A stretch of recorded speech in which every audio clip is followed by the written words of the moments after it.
Thanks, Ian. Ian's not from California originally, y'all. He's a South Carolinian. So I'm Rebecca Sanders. I'm a research associate at the University of Oklahoma, and full disclosure, I'm married to this guy, and I also just moved here 2 months ago. But I want to talk to you today about some of the research that I did while I was in California. I'm originally from Texas, just south of the border, actually. Don't hate me for that. And part of why I wanted to go to graduate school was I had the opportunity when I was in college to study abroad and live in a couple of places where I walked and biked all the time. And coming from Sherman, Texas, where I had never walked and biked anywhere, I think I biked down my driveway, ran into the garage, and that was the end of that. And we didn't walk to school, even though I lived less than a mile away. We just drove everywhere, and there was never another consideration in my mind until I had the chance to. I love foreign languages, so I had the chance to study abroad, and I lived in Madrid and Paris, and it just changed my life. And I always tear up when I see when I see Connie's story that we just saw, the sidewalk stories, because it's really true that walking can change your life and be such a beautiful addition to your life. And so I went to school to study how can we do that in the United States better than we've done? And some of my research ended up hitting on some economic benefits, so I want to talk to you a little bit about those. So a little bit of background, which actually Jerry did a great job of covering, and then a conceptual model just to kind of think about the way people make transportation choices, and then I'll talk about previous research and my research briefly. So national trip-making trends, 11% of our trips in the U.S. are made by foot. Only 1% are made by bike. Of course, that's going to vary pretty dramatically by region. So, you have some areas where in New York where tons of trips are made by foot, and then you have areas here where, not a lot of trips are made by foot.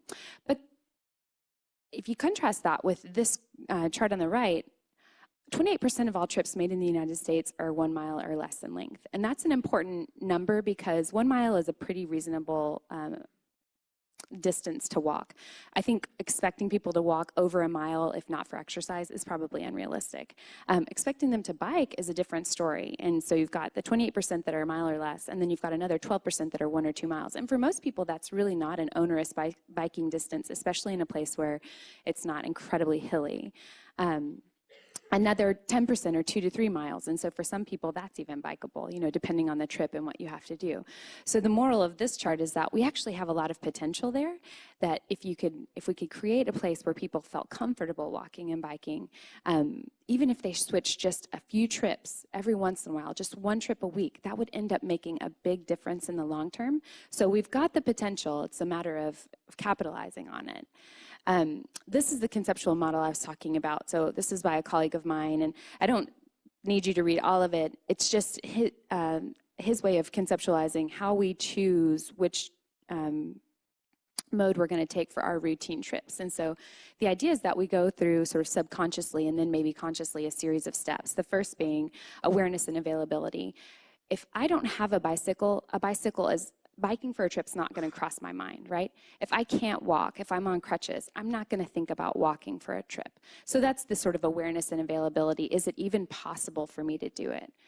The second one, however, is basic safety and security. And I would say that there is some overlap here between steps number 1 and number 2, which is that if I have a bike in my garage, or if I'm completely able-bodied, but I don't feel safe walking or biking, I'm also not going to consider walking or biking for those trips. So the safety ends up making a lot of trips unavailable, even when they might otherwise be very walkable or very bikeable, just because why would we take that risk of being hit by a car or maybe being mugged? In this case, I think probably hit by a car is more apt.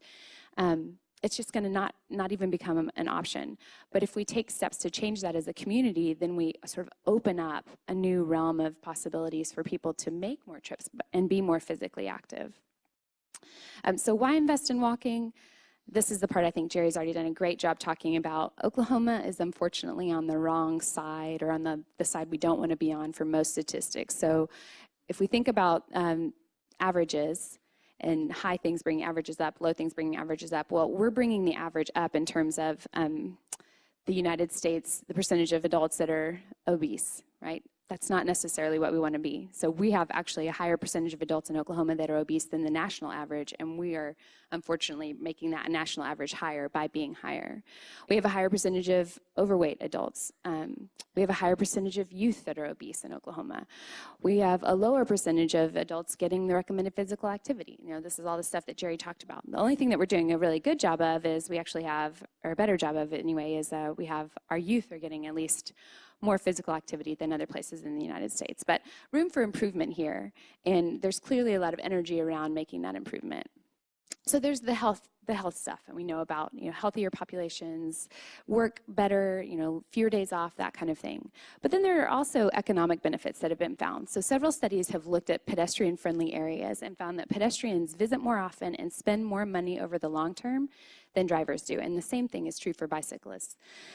So that was done in Toronto and San Francisco and New York City, and actually my research has found that as well. So I'm going to talk briefly about two research projects I did. One was a research project looking at improvements to enhance safe routes to transit. So you all probably know about safe routes to school. Well, in the Bay Area, we thought, okay, well, let's apply that to the adults. Can we make safe routes to transit? And then the second is a corridors project that I did for Caltrans, the California Department of Transportation. So just briefly, MTC, our MPO, funded $20 million worth of pedestrian and bicyclist improvements at regional transit stations, and examples were, you know, pedestrian bikeway facility construction, secure bicycle storage, lighting improvements. And we intercepted transit users, and then we did observations in 9 locations, and those are, the stars indicate where we did this in the Bay Area. And what we found was that, from a before and after standpoint, after the improvements were made, we found a mode shift toward walking and biking as a main mode, meaning that that was the mode you took for most of your trip. So you didn't walk 5 minutes and then take the bus 30 minutes. You actually walked, you know, 35 minutes or what have you. We found an improvement in perceptions of traffic risk, and we also found some economic benefits. So what that looks like is that walking was up 3% at our treatment sites, driving was down 2.5% at our treatment sites. Bicycling was up across the board, which we think is just reflective of bigger trends. Like Jerry talked about, biking is hot. It is increasing. People want to do it. They're starting to see more of the value in it. So it's up all across the Bay Area. But you compare this to just a tiny percentage of increase in walking and biking according to the American Community Survey. So there's evidence that really these treatments did make a difference. Additionally, when we asked people about their spending habits and their stopping habits on the way to transit, what we found was that pedestrians and bicyclists stopped more often on the way than drivers, and transit users to a degree, but not very much. So if 30% of most of the survey respondents walked for their main mode on the way to work. Of those who stopped for food or drink, 42% were walking.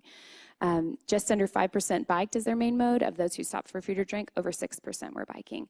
And that's partly because it's easier to stop. It's partly because if you're in a car, and you're in the Bay Area at least, you're driving, trying to get a parking spot at the station. You don't have time to do other things. You don't want to do other things, even if you're actually going to get there faster. So in urban areas, that difference was even bigger, 40% compared to nearly 54%, 7.2% compared to nearly 9.5%. So walking and biking and stopping on the way to the transit stations, those are important sort of local economic inputs, right? So like I talked about, these studies that have found that ped-friendly areas, people stop more often and spend more money over the long term. So these people aren't necessarily going in and making a $100 purchase, but if they're stopping every day or every other day and they're spending a little bit of money every time, that adds up over the long term and makes these businesses more profitable. So a second study that we did was the transportation corridor study, and this was Caltrans wanted us to help develop performance measures to look at pedestrian and bicyclist safety and mobility. They also wanted to understand what were the economic benefits of transportation investments, because if they're trying to get the cities to partner with them to make changes to the roadway, they would like some evidence to convince the cities to do so. So as part of that, we conducted a survey to understand these perceived safety, mobility, and economic vitality impacts. And so as part of the survey, we asked people, okay, what would make you visit this corridor more often? And you can see, you don't need to read this list, but you can see that people gave us a lot of answers. When we coded them, what we found was that the answers that were sort of the most common had to do with sidewalks. And it's important for me to mention that in this case, we did this along 2 arterials, one major arterial in the East Bay area, one major arterial in Los Angeles area. Both of them already had sidewalks, so people didn't have to say sidewalks. People were already walking, there already were sidewalks, and they were in pretty good condition. But you can see, even still, people wanted trees and landscaping as sort of an accoutrement to the sidewalk, right? They wanted to walk under shade trees. They wanted the area to be clean in the Bay Area. They wanted more trash cans. And in Los Angeles, similarly, they wanted the sidewalk to be clean and repaired, and they wanted plants and landscaping. So the idea that if it were a nicer area, I would visit more. If it were a nicer area to walk, I would visit more. So then I want to ask, okay, well, so why would we invest in biking? And I think that if we are serious about investing in walking, we should be serious about investing in biking. And here's why.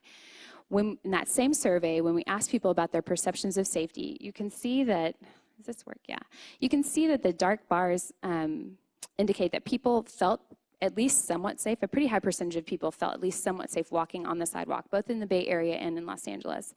But when we asked about crossing the street, those percentages dropped pretty dramatically. And when we asked about bicycling on or across the street, they dropped even more dramatically. And in fact, that's the first time that you see this really high percentage of people that is sort of a grayed out color, which means that they just didn't have an answer to that question. They didn't know it was not applicable to them. Like, I would never consider biking here, so that's not a question I can answer. So when people don't feel safe biking in an area, that doesn't necessarily mean they don't bike. Some people, that's their main mode of getting around. So what happens when you don't feel safe biking on the street? This happens. You hit Nicole Kidman in New York. That's Nicole Kidman.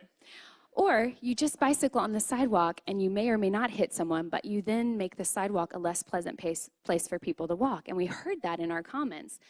And it actually was borne out in our next question, which is, what would make you feel safer from traffic? Again, a big range of responses, but the #1 most requested improvement by pedestrians in the Bay Area was a bike lane. And that was really surprising to us, but it made sense when we started to read the comments and heard what people were saying, which is that I want the bicyclist to be on the street. I don't feel safe sharing a 5-foot sidewalk with a bicyclist, and that makes sense. And in fact, a similar finding was that drivers also requested it to be the number one most requested improvement. And some of that is people who would bike if there were a bike lane, but a lot of it is people seeking greater predictability and safety when they're on the roadway, whether they're walking, biking, or driving. We would have expected this. Second most requested was improved pedestrian crossing. So again, getting back to this idea that people don't feel safe crossing the street. And if we are serious about getting people to walk and putting in sidewalks, we have to be serious about actually making it safe for them to cross the street as well, because very few times are you going to start out on one side of the street and end up on the same side of the street, right? We have to cross the street often to get where we want to go. We found the same thing in the Los Angeles area, though slightly reversed. So the top most requested improvement was improved pedestrian crossings in Los Angeles. But again, #2 was bike lanes, and there was not a big difference in the actual number of people requesting these things. So we think this is pretty strong evidence that there are these benefits to improving the sort of the urban area overall, and that if we want to make it better for pedestrians, we actually need to go on and go sort of the whole distance and make it better for cyclists as well, so that we don't end up contravening or going back on the progress that we've made by providing sidewalks, by making a nice place where people then also bike. And I don't know about Tulsa, but Ian and I have noticed that in Norman, there are very few cyclists ever on the roadway. They're always on the sidewalk. And that's fine. They're generally polite, but I don't think it's ideal, particularly not if we want more and more people to walk and make trips by walking. So I think that's my last one. I'll hand it over to Sean now and look forward to your questions later.